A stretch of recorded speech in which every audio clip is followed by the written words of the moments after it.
Question के ऊपर। 9th question है इमरजेंसीज के बारे में। तो आपको मैच द फॉलोइंग करना है, यहाँ पे पेयर्स को आपको करेक्ट मैच करना है कि कौन कौन से करेक्ट पेयर्स हैं।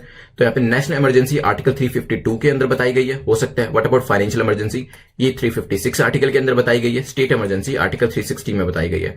वीडियो को पॉज करिए, सोचिए इसके बारे में, फिर डिस्कस करते हैं। चलिए, तो नेशनल इमरजेंसी जो है वो आर्टिकल 352 के अंडर में ही आती है। तो पहली स्टेटमेंट हमारी करेक्ट है, पहला जो पेयर है वो सही मैच कर रहा है। और नेशनल इमरजेंसी के रीजन में आपको बता दूं, वॉर या फिर एक्सटर्नल एग्रेशन जब होता है ना, तो हम नेशनल इमरजेंसी को इंप्लीमेंट करते हैं, राइट। सेकंड को देखते हैं, फाइनेंशियल इमरजेंसी और स्टेट इमरजेंसी। देखिए, फाइनेंशियल इमरजेंसी जो है ना वो लास्ट में आती है, तो आर्टिकल 360 जो है वो फाइनेंशियल इमरजेंसी से रिलेटेड है। और जो स्टेट इमरजेंसी है, जिसे प्रेसिडेंट रूल भी कहते हैं, वो आर्टिकल 356 से रिलेटेड है। तो हमारा से सेकंड और थर्ड जो स्टेटमेंट है, पेयर जो है वो गलत हो गया। आंसर हो जाएगा बी, बिकॉज फर्स्ट पेयर जो है वही करेक्ट है, बाकी दोनों गलत है। अब थोड़ा सा देख लेते हैं, स्टेट इमरजेंसी या प्रेसिडेंट रूल किसको कहते हैं।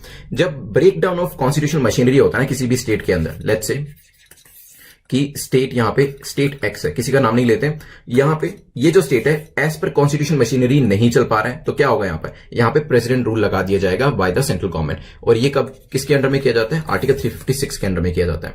फाइनेंशियल इमरजेंसी क्या होती है, नाम से ही पता चल रहा है, जब किसी भी स्टेट की फाइनेंशियल स्टेबिलिटी बिगड़ने लगती है, ठीक है, या फिर कंट्री का या फिर स्टेट का जो क्रेडिट होता है वो काफी ज्यादा हो जाता है, तो उस सिनेरियो के अंदर फाइनेंशियल इमरजेंसी आर्टिकल 360 के हिसाब से लगाई जा सकती है। चलिए, आज के